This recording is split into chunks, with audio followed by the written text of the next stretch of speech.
ॐ भूर्भुवः स्वः तत्सवितुर्वरेण्यं भर्गो देवस्य धीमहि धियो यो नः प्रचोदयात्।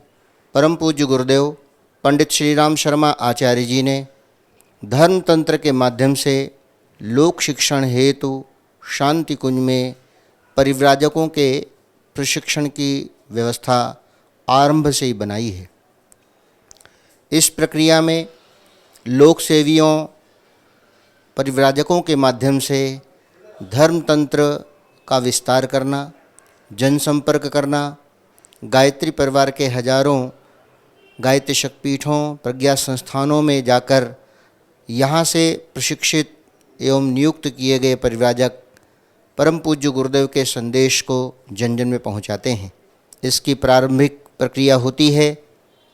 यहाँ पर साधक प्रथम चरण में नवदिशीय संजीवनी साधना सत्र करने हेतु आते हैं। तत्पश्चात वे एक मासीय युगशिल्पी सत्र संपन्न करते हैं। एक मासीय युगशिल्पी सत्र संपन्न करने वाले साधक ही एक मासीय परिव्राजक सत्र में प्रवेश के लिए योग्य होते हैं, जिसमें प्रातः 4 बजे से जागरण से लेकर रात्रि के 9 बजे तक की एक प्रशिक्षण प्रक्रिया बनाई गई है। प्रातः 4 बजे से 5 बजे के मध्य जागरण, आत्मबोध, नित्य कर्म आदि संपन्न करने के बाद 3 शरीरों का ध्यान कराया जाता है। 3 शरीरों के ध्यान के बाद सभी परिव्राजक योग, जप एवं ध्यान का क्रम संपन्न करते हैं।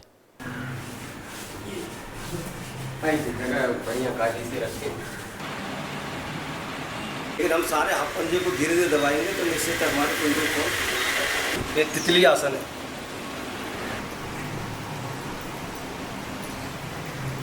और नीचे तक लगाने की कोशिश करें। सर्वाइकल अगर को है वो ठीक हो जाएगा और आने वाला कभी होगा नहीं। वस्त्रों में गरीबी अमीरी का पता नहीं पड़ता, सब कुछ समान दिखाई देती है, बोले बराबर के भाई हैं सभी। ऐसे ही आसन किया जाते हैं, सूक्ष्म व्यायाम है। 1 2 3 4 5 1 2 3 4 वो खत्म हो जाता है, ब्लड सर्कुलेशन बढ़ जाता है। हाँ, सीधे रखिएगा और जमीन को छुए ऐसे।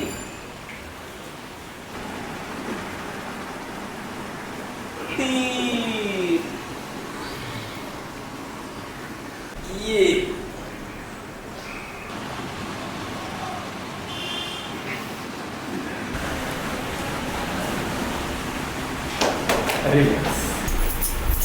हाँ, सही है, बहुत बढ़िया।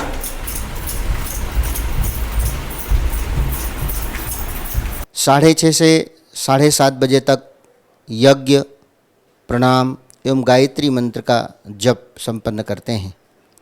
यज्ञ प्रायोगिक रूप से परिव्राजक स्वयं संपन्न करते हैं।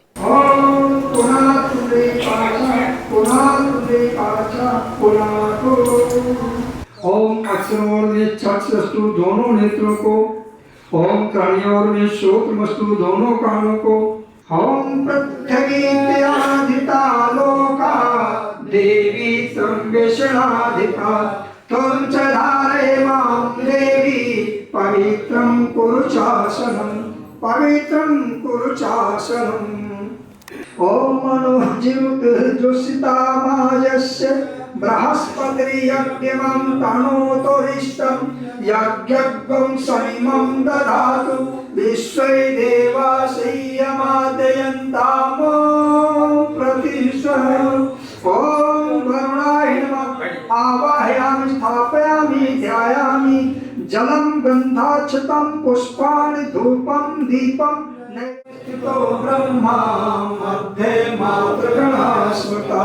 कुच्छोतु सागरः सर्वे सप्तदीप वसुंधरा ऋग्वेद यजुर्वेद सामवेदो है धर्मणा ओम भूर्भुवः स्वः तत्सवितुर्वरेण्यं भर्गो देवस्य धीमहि धियो यो नः प्रचोदयात् स्वाहा इदं गायत्री इदं नमः ओम भूर्भुवः स्वः तत्सवितुर्वरेण्यं भर्गो देवस्य धीमहि धियो यो नः प्रचोदयात् स्वाहा इदं गायत्री इदं नमः ओम भूर्भुवः स्वः तत्सवितुर्वरेण्यं भर्गो देवस्य धीमहि धियो यो नः प्रचोदयात् स्वाहा इदं गायत्री इदं नमः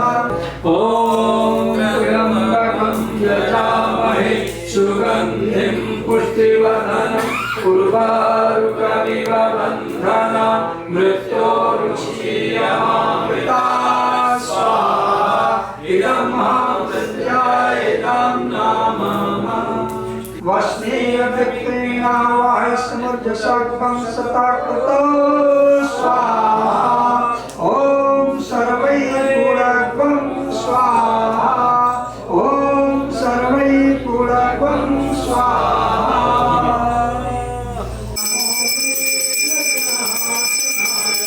त्वमेव माता च पिता त्वमेव बन्धु च सखा त्वमेव।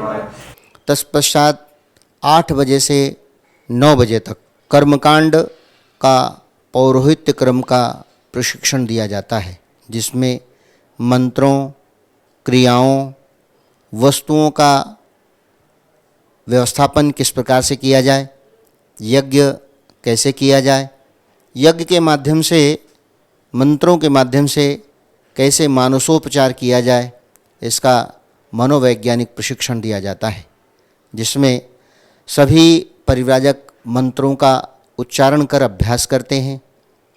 प्रेरणाएं क्या देनी चाहिए, इसका प्रशिक्षण दिया जाता है। यज्ञ की सामग्री किस प्रकार से रखी जाए, कैसे सजाई जाए, इसका प्रशिक्षण दिया जाता है। और साथ ही साथ किन किन संस्कारों में, गृह प्रवेश में, गृह भूमि पूजन में यज्ञ का विधान कहाँ किस प्रकार से लागू होता है, ये प्रशिक्षण दिया जाता है। ये विषय है कर्मकांड। कर्म और कांड ये दो शब्द मिलकर के कर्मकांड शब्द बना है। कर्म जो हम प्रातः जागरण से लेकर के रात्रि शयन तक कुछ करते हैं, उसे कर्म के अंतर्गत आता है। और हम जो भी कुछ करते हैं उसी का ही परिणाम हमारे जीवन में शुभ अथवा अशुभ के रूप में आता है। प्राचीन काल में हमारे गुरुकुल हुआ करते थे। गुरुकुलों में चारों वेद के ज्ञान प्रदान किए जाते थे।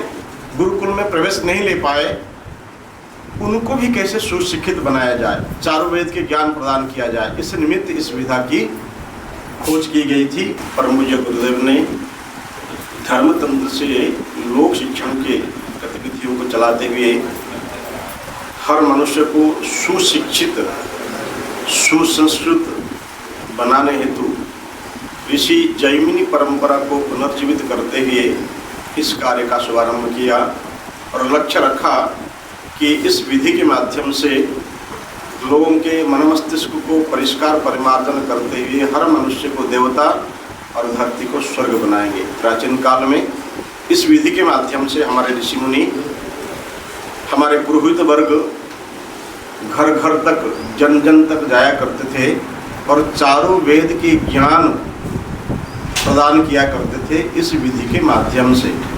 ये धर्मतंत्र से लोक शिक्षण की गतिविधियों को चलाते हुए परिवारों को प्रशिक्षित करना और उनके माध्यम से स्वस्थ समाज के निर्माण का परिकल्पना परम पूज्य गुरुदेव ने किया है। तो उसी के अंतर्गत ये प्रशिक्षण हमारे परिवारों का चल रहा है। ओम अरिष्टानि व्यंगानि, ओम अरिष्टानि व्यंगानि तनुस्तन्वा मे सह सन्तु, तनुस्तन्वा मे सह सन्तु समस्त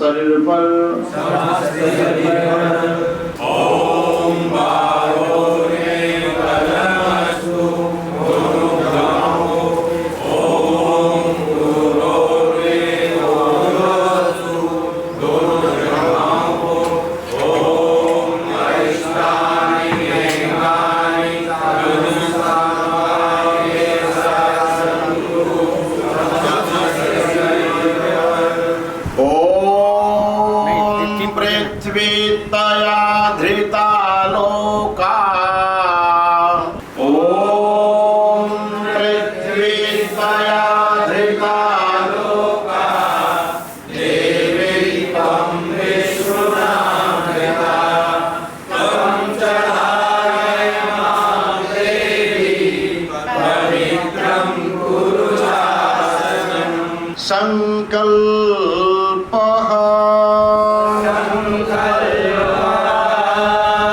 श्रीमद्भगवतो महापुरुषस्य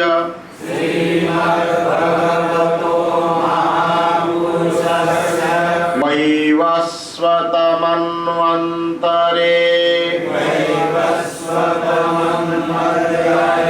अमुक क्षेत्रे अमुक विक्रमाब्दे अमुक विक्रमाब्दे अमुक संवत्सरे अमुक गोत्रोत्पन्नः अमुक नामाहं सत्प्रवृत्ति संवर्धनाय पूजनपूर्वकम्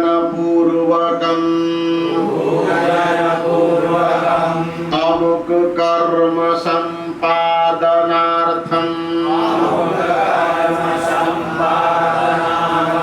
संकल्पम् पूजनपूर्वकम्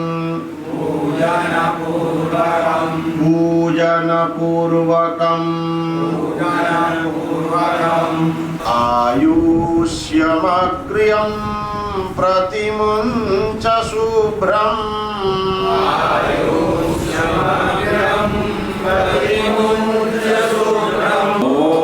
ॐ यज्ञो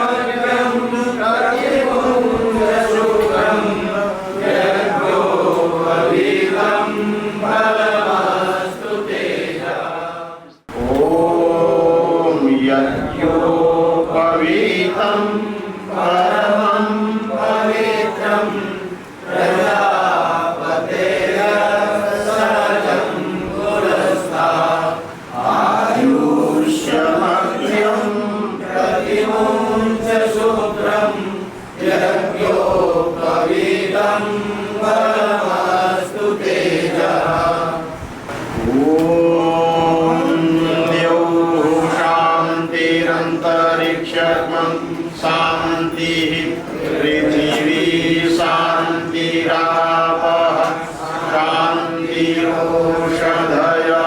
शांतिः वनस्पतयः शांतिर्विश्वे देवाः शांतिर्ब्रह्म शांतिः सर्वं शांतिः शांतिरेव शांतिः सामा शांतिरेधि ओम शांति शांति शांति सर्वारिष्ट शांतिर्भवतु।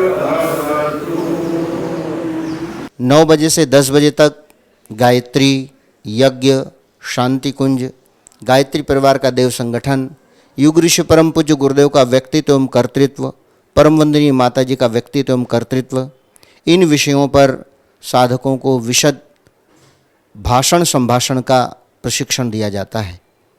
प्रश्नोत्तरियों के माध्यम से सभी परिव्राजक अपनी समस्याओं अपनी शंकाओं एवं जिज्ञासाओं का समाधान पाते हैं।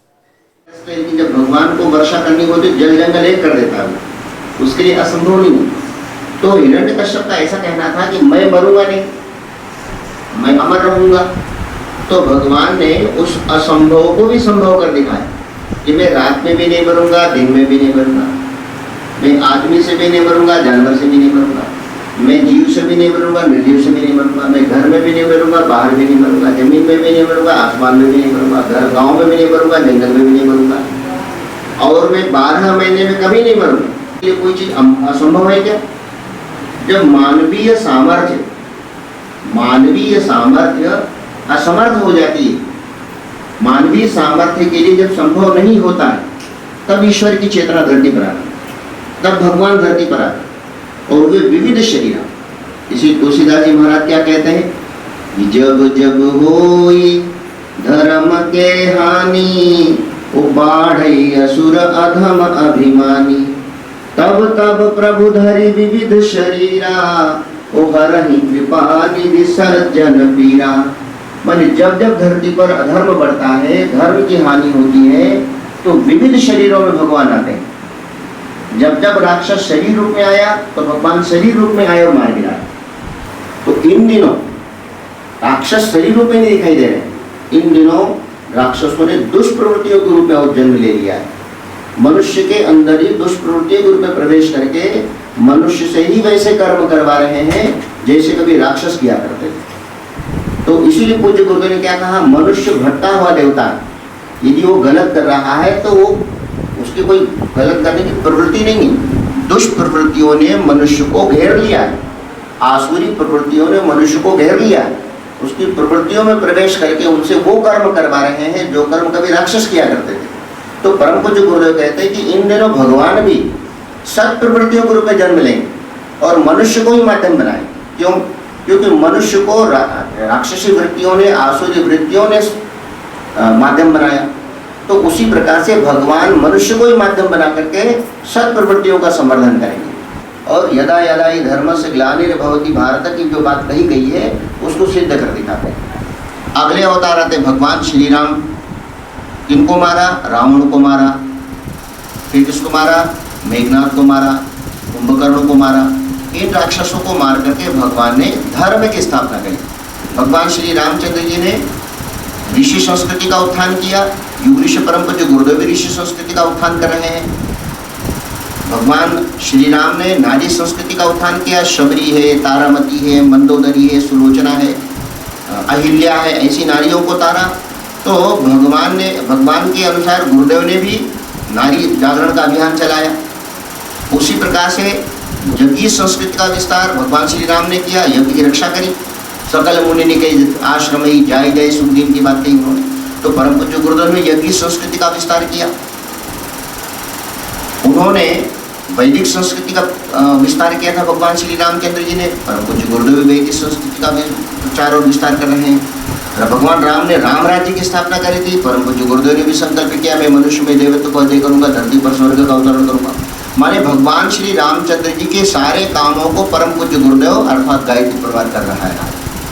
तो इसका मतलब होता है कि गायत्री परिवार का कार्य अवतारों के द्वारा जो कार्य हुए वो कार्य हो रहा है। अगले अवतार भगवान कृष्ण आते हैं।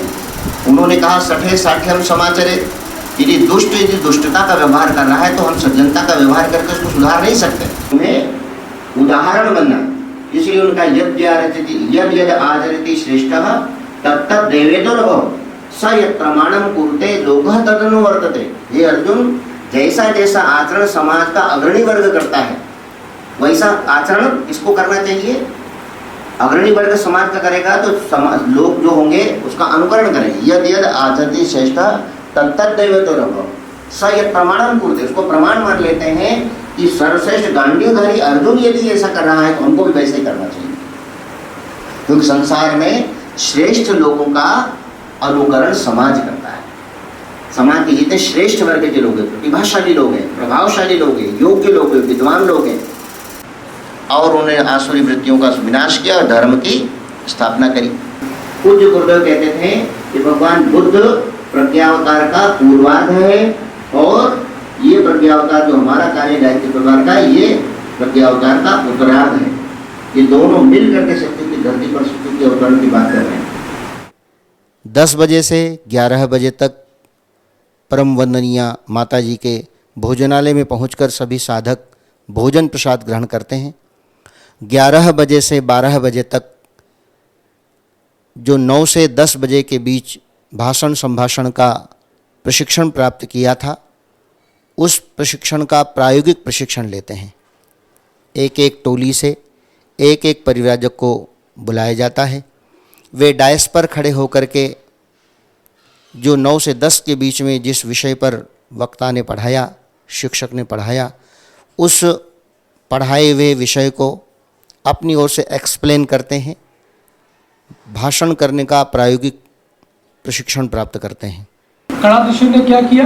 कणाद ऋषि ने अथर्ववेदी शोध परंपरा के अंतर्गत अपने समय में अणु विज्ञान का वैज्ञानिक अध्यात्माद का अनुसंधान किया था। उसी काम को आज ब्रह्मवर्चस्व शोध संस्थान आगे बढ़ा रहा है।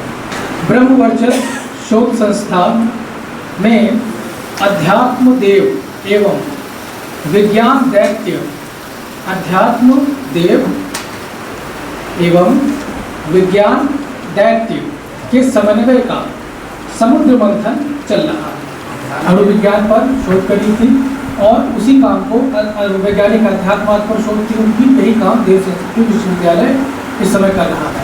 जो काम अभी हमारा ब्रह्मवर्चस्व में हुआ करता था वो सारा काम हमारा शिफ्ट होकर के देव संस्कृति विश्वविद्यालय चला गया है।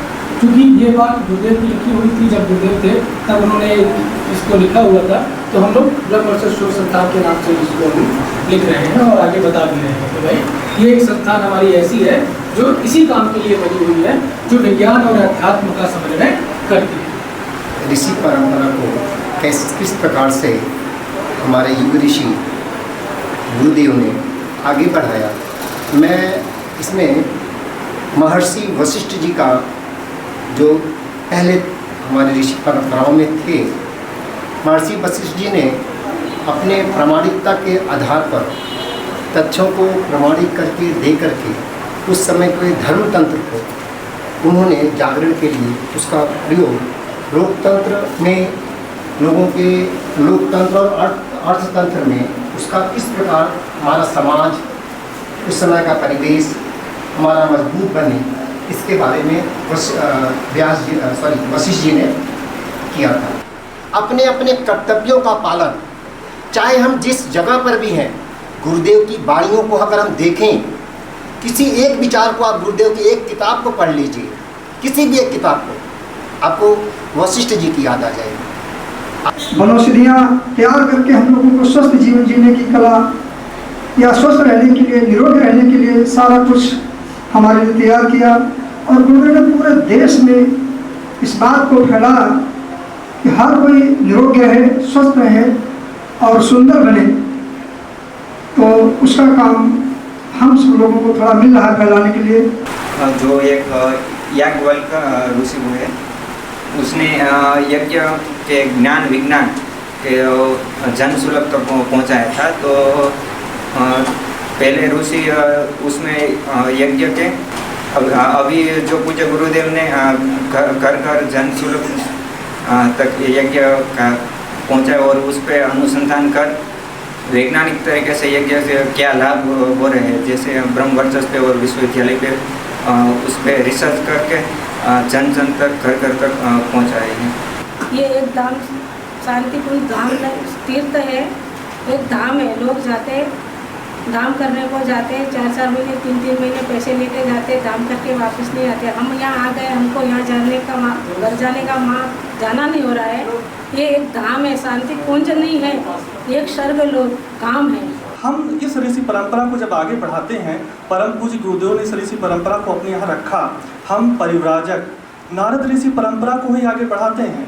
समाज में जब हम जाते हैं तो आजकल जो राजसी प्रवृत्तियाँ क्या है, राक्षस कोई व्यक्ति के रूप में नहीं है, जो समाज में दुष्प्रवृत्तियाँ हैं वही राक्षसी प्रवृत्तियाँ हैं। उन दुष्प्रवृत्तियों को दूर करने के लिए हम जन जन में जाते हैं और जो देवी गुण हैं, सद्गुण सद्ज्ञान हैं, उनको हम प्रचारित और प्रसारित करते हैं, लोगों को बताते हैं कि किस प्रकार से हम समाज में एक अच्छे इंसान बने, अपने अंदर देवत्व का उदय करें और सद्गुणों का विकास करें, दुष्प्रवृत्तियों से कैसे बचें, इस विषय में हम उसका प्रचार और प्रसार करते हैं। तो कोई सद्गुणी इंसान है तो वहाँ विकार उत्पन्न हो सकता है कि नहीं, तो नारद ऋषि जी के अंदर भी विकार उत्पन्न एक बार हो गया था, माया के प्रभाव में आ गए थे। तो परम पूज्य गुरुदेव उस विषय में हमारे लिए पत्रक जारी करते हैं और बताते हैं कि जो लोक सेवी हैं उनके लिए क्या दिशा निर्देश हैं। उसमें बड़े ही मनोवैज्ञानिक ढंग से वो बताते हैं कि हमें किन किन अहमान्यता के विकारों से बचना है। यानी कि अगर हम लोक सेवी हैं, समाज में सेवा कर रहे हैं, परिवर्ज्या कर रहे हैं, परिवारजक के रूप में धर्म का प्रचार कर रहे हैं, तो हमारे अंदर अहमान्यता नहीं आनी चाहिए, कोई अहम भाव नहीं आना चाहिए कि हम लोक सेवा कर रहे हैं तो कोई विशेषता, क्योंकि हमारे अंदर क्या होगा, समाज में सम्मान हमको मिलेगा, बहुत सी ऐसी बातें मिलेंगी जो हम और किसी को नहीं मिलती। तो हमारे अंदर ये भाव नहीं आना चाहिए कि हम लोग सेवा कर रहे हैं, कोई विशिष्ट कार्य कर रहे हैं। ऐसा भाव ना आकर परम पूज्य गुरुदेव के आदर्शों को आगे बढ़ाते हुए, विकारों से स्वयं बचते हुए समाज के लोगों के अंदर विकार दूर करने का हम कार्य करें। यही ये ऋषि परंपरा, नारद ऋषि परंपरा कहलाती है। ऋषि विश्वामित्र गायत्री के दृष्टा थे। उन्होंने गायत्री मंत्र के विधि विधान सर्वसाधारण किए। ठीक यही काम इस समय परम पूज्य गुरुदेव ने किया है। क्या किया है परम पूज्य गुरुदेव ने? गुरुदेव ने गायत्री महापुरस्चरण कर गायत्री महाविज्ञान की पुस्तक लिखी, शिक्षण दिया, लाखों करोड़ों लोगों से इसका अनुष्ठान कराया। इस प्रकार से वो जो विश्वामित्र की परंपरा थी उस काम को इन्होंने आगे बढ़ाया है आज के समय में। जो है पिपलाद ऋषि हुए हैं जो पीपल के पत्ते खाया करते थे। अब वो पीपल के पत्ते खा करके उन्होंने अपना जीवन गुजारा। उसे ये सिद्ध होता है कि ऐसे ही हमारे एक ऋषि पंडित श्री राम शर्मा ने भी यहाँ पर शांति कुंज में तरह तरह के लोगों का इस तरह का परम भोज कराकर लोगों को ये सिखाया कि कम से कम खर्च में भी ये कार्य हो सकता है और लोग निरोगी बन सकते हैं।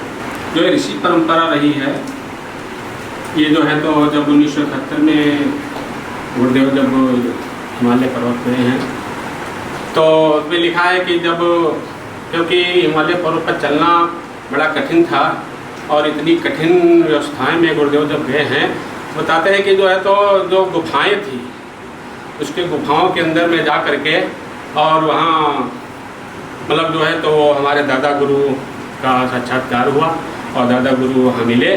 तो बताते हैं कि जब वहाँ जब पहुँचे हैं तो जो हमारे ऋषि मुनि थे तो बहुत उदास बैठे हुए थे, क्योंकि उनकी जो परंपराएं थी वो धीरे धीरे विलुप्त हो गई थी।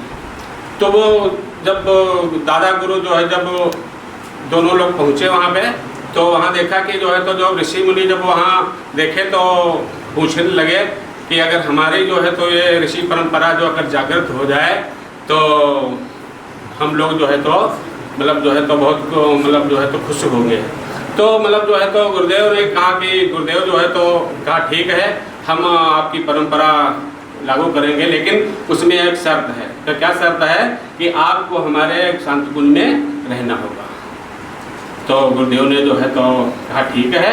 तो यहाँ जो हमारे ऋषि परंपरा के अनुसार जो सप्तऋषि आश्रम बोला जाता है, यहाँ जो है तो 7 ऋषियों की जो अलग अलग मूर्तियाँ रखी हैं, तो उसको मतलब जो है तो कांच में रख दिया गया था, क्योंकि उसको कोई छूने न पावे। वहाँ से शर्त है कि भाई कोई हमें छूने न पावे। तो आज के जो है तो इस परंपरा के अनुसार जो भी व्यवस्थाएं चली हैं, चाहे विश्वामित्र परंपरा हो, चाहे वाल्मीकि जी की परंपरा हो, चाहे परशुराम जी की परंपरा हो, और जो है चाहे व्यास भगवान की परंपरा हो, और जो है तो इसी तरह से सातों ऋषियों की परंपराएं गुरुदेव ने इस यहाँ जागृत किया है। तो हम लोग भी जो उसी परंपरा के अनुसार उनकी जो परंपराएं जो है अपने जीवन में उतारेंगे और जन जन तक पहुंचाने की काम करेंगे। हम 12 बजे से 1 बजे तक संगीत का प्रशिक्षण दिया जाता है। युग गायन, युग वादन के माध्यम से समाज में भक्ति भावनाओं का संचार करना यह मूल उद्देश्य है।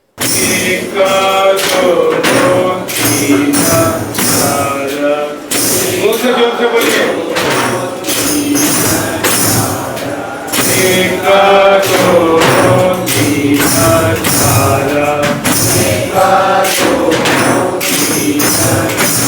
डबली को उठा के रखिए भाई।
एक बजे से 2 बजे तक विश्राम एवं ज्योति अवधारण साधना संपन्न होती है।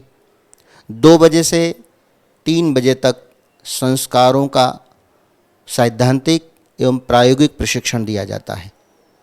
प्रथम दिन भूमिका एवं द्वितीय दिन संस्कार कर्मकांड का मंत्र, प्रेरणा एवं क्रियाओं का प्रशिक्षण दिया जाता है। लेकिन माँ के बराबर कोई कष्ट नहीं सहता, इसलिए माँ के हाथ का भोजन सबसे ज़्यादा सात्विक होता है।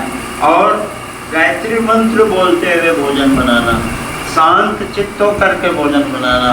वंदनीय माता जी एक महिला को बोली थी, समझाई थी, उसके पति शराब पीते थे, कुछ गलत खान पान था, तो उन्होंने कहा बेटी तुम गायत्री मंत्र बोलते हुए भोजन बनाना, वैद्य वैश्य करना, तो उससे धीरे धीरे तुम्हारे पति का विचार बदल जाएगा।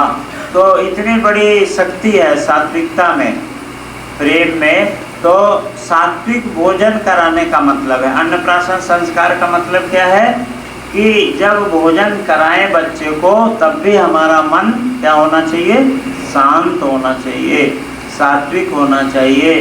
तो बच्चा जब वो शांत हो गया तो उसको डॉक्टर के पास चलो चलो डॉक्टर के पास ले चलो, और वो झगड़ा वगड़ा सब छोड़ करके डॉक्टर के पास ले गए। तो बोले इसको जहर दिया गया है। भाई जहर कहाँ से आ गया, वो तो अभी दूध पी रहा था अपने माँ का। वास्तव में उस समय क्या था, दोनों गुस्से में थे। कौन कौन, बहू और सास। तो उस गुस्से की अवस्था में वो दूध पिला रही थी। इससे क्या हुआ कि वो जो दूध अमृत था वो क्या हो गया, जहर हो गया। तो कोई भी चीज़ जो है गुस्से में बनाया जाता है, अशांत मन से, द्वेष से बनाया जाता है, तो उससे क्या होता है कि जो खाना होता है उसमें भी वो ट्रांसफ़र हो जाता है। तुलसी दल किसका प्रतीक है, सात्विकता का। सबसे ज़्यादा सात्विक यदि कोई पौधा है जो हमारे हर रोग की दवा, गुरुदेव ने किताब लिखी है, तुलसी जो है हर रोग की औषधि है। आप किसी भी कोई भी रोग हुआ हो, यदि तुलसी का बढ़िया से पान करेंगे तो आपका रोग दूर हो सकता है। तो भोजन में तुलसी जो दल रखा जाता है उसका मूल प्रयोजन क्या है? वो निगेटिव ऊर्जा को दूर करती है, जो सात्विक नहीं है उसको दूर करती है, जो उसमें मिलावट है, दुर्भावना है, दोष है, उसका निवारण करती है। कौन? तुलसी दल। इदं वाचे इदं न मम। अब एक साथ पढ़ेंगे। ओम देवीं वाचमजनयन्त देवाः तां विश्वरूपाः पशवो वदन्ति सा नो मन्द्रेशमूर्जं दुवाना धेनुर्वागस्मानु सुष्ठुतैतु स्वाहा। इदं वाचे इदं न मम। ॐ अन्नपतेर्नस्य नो धेयन्मीवस्य सुष्मिणः प्रप्रदातारं तारिषऊर्जं नो देहिपदे चतुष्पदे। तो गुरुदेव ने क्या कहा था? धर्म तंत्र से लोक शिक्षण। ये संस्कार बहुत छोटा है। संस्कार हमारे बच्चों का होना चाहिए और हमारे बच्चे संस्कारवान बने, लेकिन कैसे बनेंगे इसके लिए सावधानी रखनी पड़ेगी। सावधानी के साथ उसका पालन करना पड़ेगा कि जो भोजन हम दे रहे हैं उसमें कितना विटामिन है, कितना आर्टिफिशियल है, कितना जंक फूड है, कितना फास्ट फूड है। अब ये माता पिता को ज्ञान नहीं है। आजकल माता पिता ड्यूटी में चले जाते हैं, अब बच्चे को कौन खिलाएगा? जंक फूड, फास्ट फूड कौन खिलाएगी? दाई खिलाती है, जो रखी जाती है, धाय माँ रखी जाती है, नौकरानी रखी जाती है। उनका खान पान शुरू से ध्यान नहीं रखा गया, जो हमारा ऋषियों की बनाई हुई परंपरा थी। तो हम अपने बच्चों को छोटे से क्या खाएं, कैसे खाएं, इसकी आदत अच्छी तरह से कैसे डालें, इसकी तरफ अन्नप्राशन संस्कार हमें ध्यान दिलाता है। इसलिए अन्नप्राशन संस्कार के साथ में शरीर का विकास होता है, इसलिए हमको ध्यान रखना चाहिए। गुरु जी ने जो संस्कार की व्यवस्था बनाई है, संस्कार की जो परंपरा ऋषियों ने बनाई है, ये किससे जुड़ा हुआ है? जीवन के मोड़ों से जुड़ा हुआ है। जीवन में जो नाजुक मोड़ आता है ये उम्र से जुड़ा हुआ है। जैसे बच्चे को अभी तक माँ दूध पिला रही थी, अब अन्नप्राशन के बाद में ठोस द्रव दिया जाता है, तो ठोस द्रव में जितना भी अन्न है, जितना भी भोजन पकवान है, सब चीज़ आएगा, सब चीज़ धीरे धीरे। 3 बजे से 4 बजे तक 24 कुंडीय गायत्री यज्ञशाला शांति कुंज में वस्तुओं का, यज्ञ की सामग्री का, यज्ञ की व्यवस्थाओं का किस प्रकार से संयोजन करना है।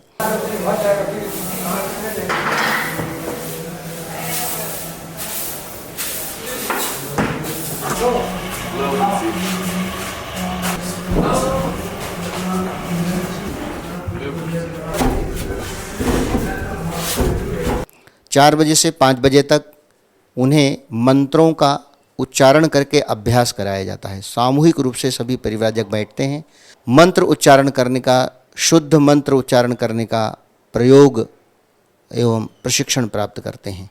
कर्मकांड अभ्यास का है। अभी तक जो भी कर्मकांड हमने सीखा है तो उसका अभ्यास कैसे करें, मंत्रों का उच्चारण कैसे करें। पवित्रीकरणम, देवत्व से जोड़ने की पहली शर्त होती है पवित्रता, मन की शुद्धता। बाएं हाथ में जल लेने, दाहिने हाथ से ढक लें। मंत्र पूरा होने पर अभिमंत्रित जल को संपूर्ण शरीर पर छिड़क लें। भावना करें कि हम अंदर बाहर से पवित्र हो रहे हैं। ओम अपवित्रः पवित्रो वा,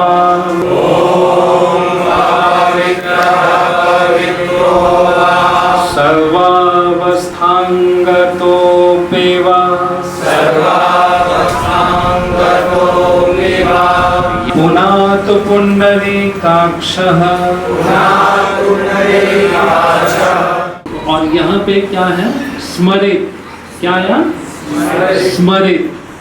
ई साइलेंट है, और य के बाद विसर्ग है तो यह हो जाएगा, और ई ना निकले इसके लिए हमको दोनों को कंबाइन करना होगा।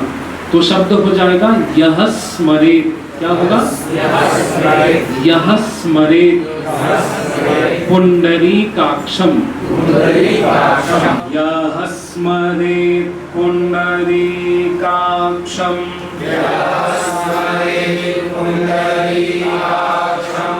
सबाह्याभ्यन्तरः शुचिः।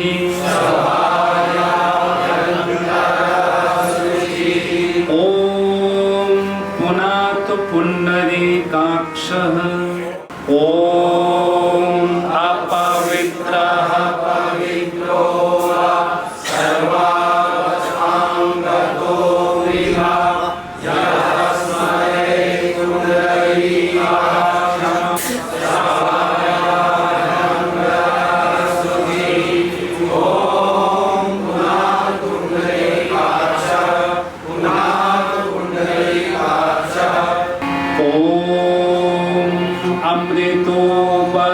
अमृतोपस्तरणमसि स्वाहा।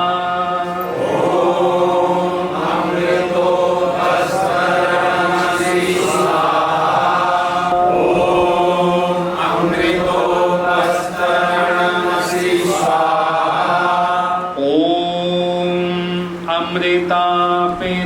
अमृतापिधानमसि स्वाहा।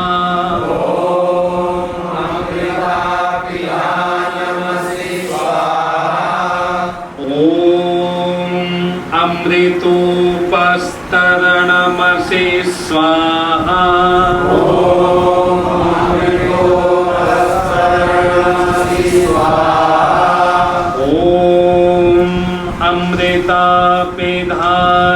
अमृतापिधानमसि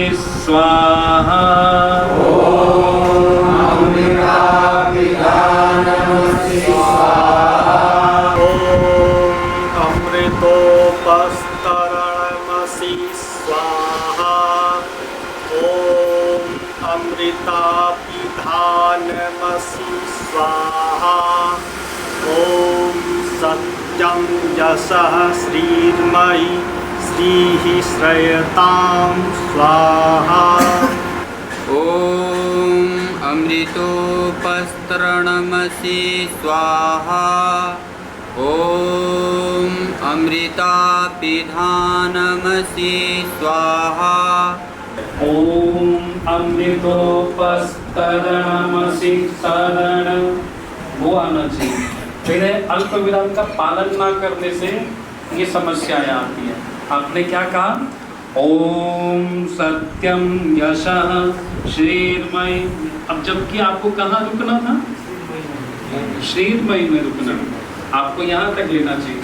ओम सत्यम यशः श्रीर्मयि, यहाँ रुकना। फिर श्रीः शयतां स्वाहा। शिखावन्दनम्।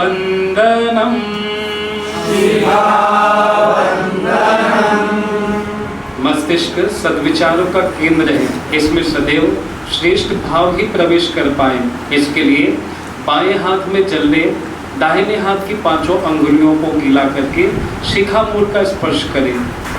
ओम चित्रोपेणे महामाये।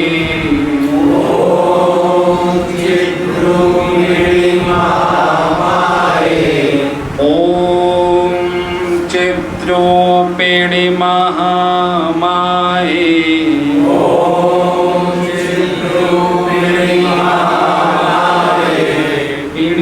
लंबा नहीं रुकना। ओम चित्रोपेणिमा पेणिमा। ओम चित्रोपेणिमा माये। ओम चित्रोपेणिमा माये। ओम चित्रोपेणिमा माये। ओम चित्रोपेणिमा दिव्य तेजः समन्विते। दिव्य तेजः समन्विते।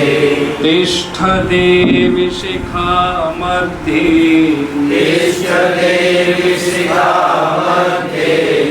ओम चिद्रूपिणी महामाये दिव्यतेजसमन्विते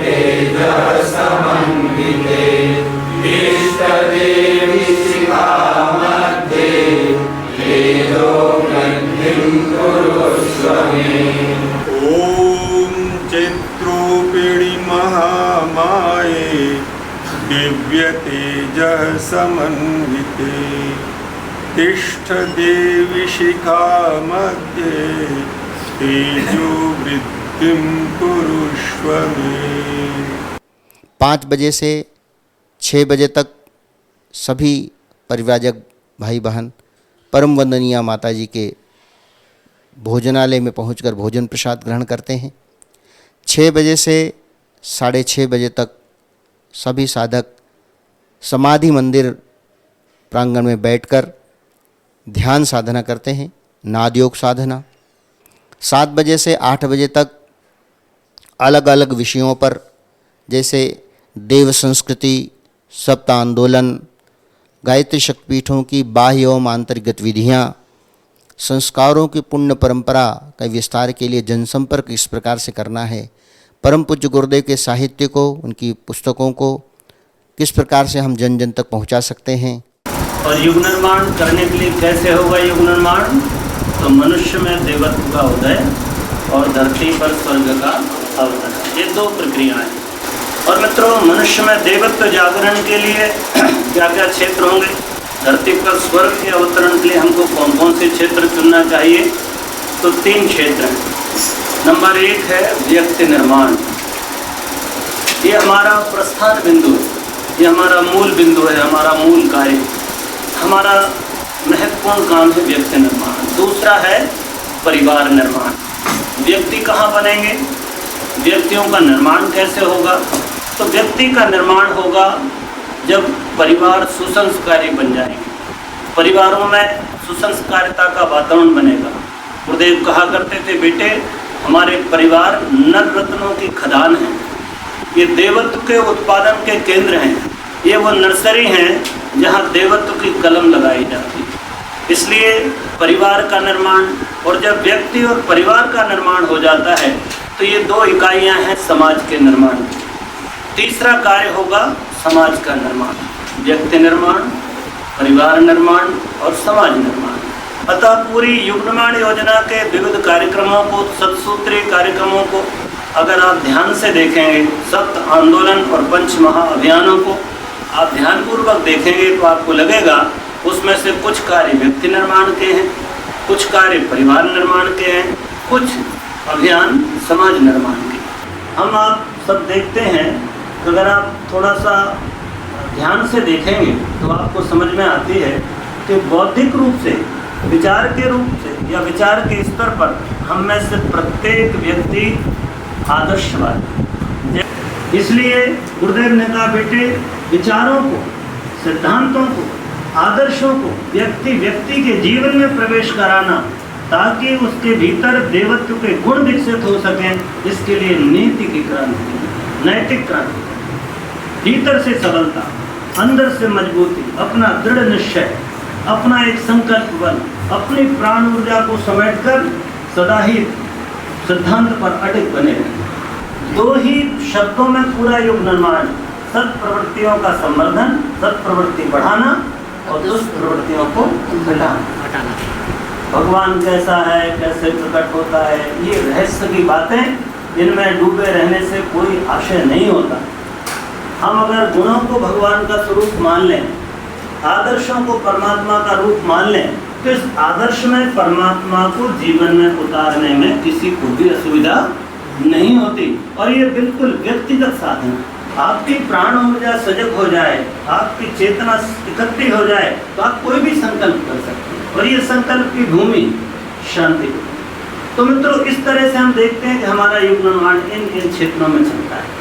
शांति कुंज की इस पावन धरा में, भगवती गंगा की गोद में, हिमालय के आश्रय में, संरक्षण में, ऋषियों के तप की ऊर्जा में और परम पूज्य गुरुदेव वंदनीय माता जी के आंचल की छांव में निवास कर रहे हैं। तो तो ये एक नालंदा तक्षशिला जैसा या ऋषियों के गुरुकुल जैसा या महर्षियों के आरण्यक जैसा केंद्र है, जहाँ पर इतनी बड़ी चीज़ें घटित हो रही। ये इसका शैक्षणिक स्वरूप है, गुरुकुल का स्वरूप। और मित्रों एक और स्वरूप है इसका, वो स्वरूप है यहाँ का, वो है रचनात्मक, सृजनात्मक। जब परम पूज्य गुरुदेव के द्वारा प्रारंभ किया गया युग संधि महापुरुष शरण 1989 से लेकर 2000 तक, जब 2000 में उसकी महापूर्णाहुति हुई, अर्धपूर्णाहुति उसकी 1995 में परम पूज्य गुरुदेव के जन्मस्थल आवलखेड़ा में संपन्न हुई और शांति कुंज में उसकी पूर्णाहुति संपन्न हुई। तो जब पूर्णाहुति संपन्न हुई तो पूर्णाहुति में 7 आंदोलनों की घोषणा की गई। अपने भीतर श्रेष्ठ आदतों को, शुभ गुणों को विकसित करना, अपने भीतर अच्छी आदतों को विकसित करना, अपने सोच को विधेयात्मक बनाना, अपनी भावनाओं को संवेदनशील बनाना, और ये सुगंध बिखेरने का क्रम है आत्म विकास। इसके बाद जब विदाई होती है तो विदाई की घड़ी में परम श्रद्धेय डॉक्टर साहब, परम श्रद्धेय जी, परम आदरणीय डॉक्टर चिन्मय पंड्या जी भाई साहब से उनकी भेंट कराई जाती है, उनका आशीर्वाद ग्रहण किया जाता है और उन्हीं के आशीर्वाद से, उन्हीं के पत्र के माध्यम से उन सब की नियुक्तियाँ की जाती हैं। सभी परिव्राजक यहाँ से नियुक्त होकर के यहाँ से परम श्रद्धेय जी का पत्र लेकर के, यहाँ का परिचय पत्र लेकर के, यहाँ से जिस गंतव्य पर उन्हें जाना है वहाँ जाने का मार्गदर्शन प्राप्त कर पत्रक लेकर के वे नियुक्ति स्थल अर्थात प्रज्ञा संस्थान में जाकर अपने कार्य को करते हैं। कम से कम न्यूनतम 3 माह का समयदान अनिवार्य होता है। इस प्रकार से साधक देश के कोने कोने में जाकर परिव्राजक परम पूज्य गुरुदेव के कार्य को संपन्न करते हैं। अब आप शांति कुंज वीडियो यूट्यूब चैनल देखें कभी भी कहीं भी। डाउनलोड करें शांति कुंज वीडियो मोबाइल ऐप, उपलब्ध है गूगल प्ले स्टोर एवं एप्पल स्टोर पर भी। हमारे YouTube चैनल शांति कुंज वीडियो गायत्री परिवार को सब्सक्राइब करें एवं बेल आइकन जरूर दबाएं ताकि गायत्री परिवार की विभिन्न गतिविधियों की जानकारी आपको मिलती रहे।